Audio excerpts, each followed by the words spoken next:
So now we want to go into wait quickly. So wait. So why do you use wait basically? So sometimes when you are actually running your test, let's say this is using JavaScript, and once you click on submit, it takes time for this particular form to upload. So, or for the particular message to be displayed, then your test will fail before this particular page is uploaded. So, but you want to basically wait for your test so that you can see the elements. So, and for you to do that, you need to put some wait statements in there. So, and there are different waits that we're going to look into. One, implicit wait, and there's explicit wait, and there's Fluent wait also. So you want to, for you to be able to interact with your object has to be there. But sometimes you can have a slow browser, your network, your internet connection is slow, or database is not able to be connected, or something is just dragging for that page to be uploaded. So for that kind of situation, you want to wait for the element to be available so that it doesn't throw element not visible exception. So, and yeah, so you want to use a wait. So, and this is just from browser start anyway. I think they kind of put page nicely in there. So that's wait commands that's used to, yeah, basically just wait for your page to be loaded for at different intervals. So different type of waits you can implicit, explicit, and French wait. So it's one of the interview questions that if you are going for interviews, you want to be able to differentiate this type of wait and what to do when you should use them. It's very, very important for you to get this, I would say. So now let's look into implicit and explicit wait just a question. So implicit wait. So implicit wait, as the name actually implies, is kind of you want to wait for a specified time. So for throughout your code, basically. So you tell your WebDriver to wait for a certain time, and so that it doesn't throw an exception. So it's related to your code, where if you put an implicit wait, your code is going to wait. It's going to wait for that any element right now. So it's not applicable to one element. It's applicable to any element. By default, it's not going to wait at all.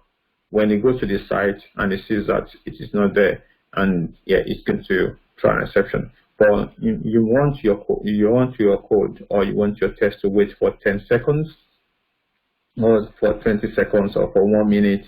So this is what you will put in the driver.manage.timeout.implicit wait, and you put that like that, basically. And that would allow you to wait. So this is implicit because it is not related to any element, basically. So whatever the element you are waiting for, it's going to wait for it. So, and every time it's going to be waiting for every element. Let's say the element should not be there, it's going to wait for 10 seconds. Even if the element should be there, when it's found, it's fine. So that's the purpose of having implicit wait. So though it makes your test to be reliable, but sometimes it might make your test to be slower, basically. Because if that element is not supposed to be there, let's say you are doing negative testing, right? You are doing negative testing. So it's going to wait until then for that element to see, oh, I'm going to wait for 10 seconds so that the element is displayed. But you know that the element is not there anyway, so you could have just failed your test. But this is how to do that implicit wait. So the point that you need to remember is that, yeah, it tries to wait for the element only once. Then after that, so it throws an exception if you don't actually use implicit wait. So only I wait for this element, and if I don't see it, I would throw an exception. But for implicit wait, it pulls like 250 milliseconds, and then for 250 milliseconds for the duration of the time that you specify. So, and then if this time elapses that you specify, then it will throw an exception. And it's applicable to everywhere in your code, applicable to the whole sessions. So, and that is very, very important for you to know. So, okay, you could use this also for page load. So, if for instance, if your page, you want to set the amount of time to wait for a page to be loaded on your site, so you can also put that in there. So then also if a set of script that you want to run so using asynchronous script, so you want to put a time that this particular all the scripts should have finished, and you can also use this also to set the time for that particular purpose. So let's go to explicit wait. Explicit wait, unlike implicit, so you would need to specify the element that he applies, that particular wait applies to. So you don't. It is very, very explicit. You have to specify that for this particular element, I want to wait for this time. So unlike implicit, you don't specify, so it applies to the whole session. For explicit, you have to say, I want to wait for this element for this duration of time. So the pull-ins is applicable to that element. So it doesn't it's not applicable to the other elements. So, and you can use different methods for this. Actually, you can use the WebDriver wait for that. So in WebDriver, we have already put like a method there. We're going to see how that works. So this method is only going to say, okay, yeah, I want to get the inner driver of this particular element with ID that, then so, but I need to wait for this particular element. I need to wait for this particular element then. So until that. So until 1 minute.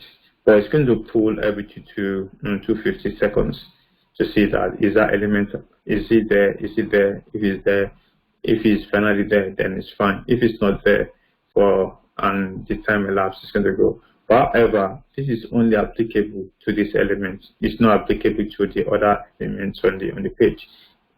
So for the other elements, it doesn't apply basically. So now for the Fluent wait, this is the one I actually like, to be honest. For the Fluent wait, you not have another.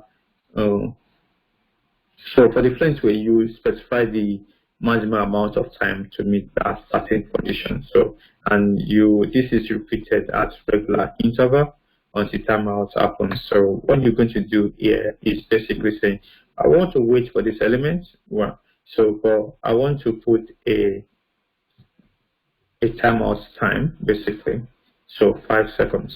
But I want to also put a pooling interval, so you can actually specify your pooling interval.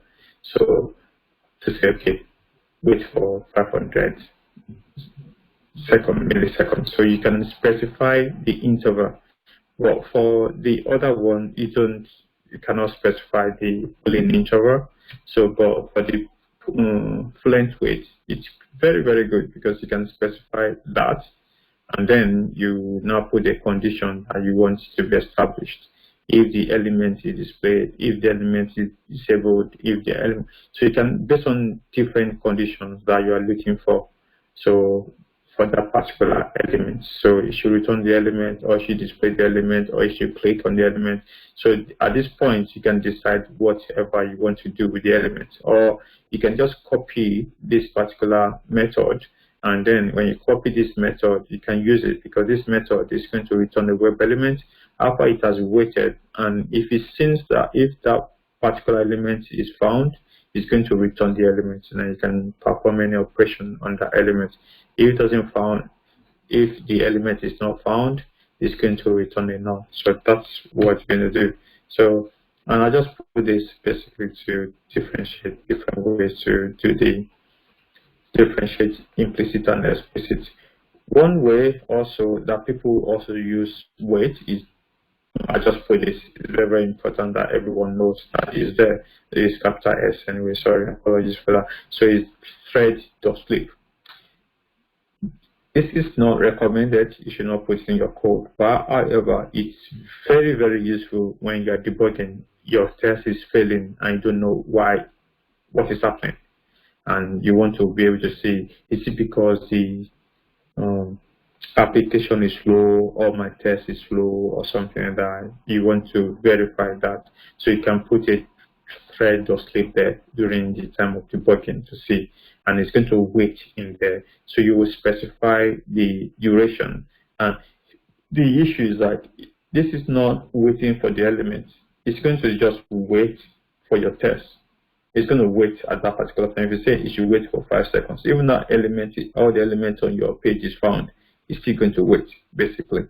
And until that time that you specify elapse. So those are the different ways to do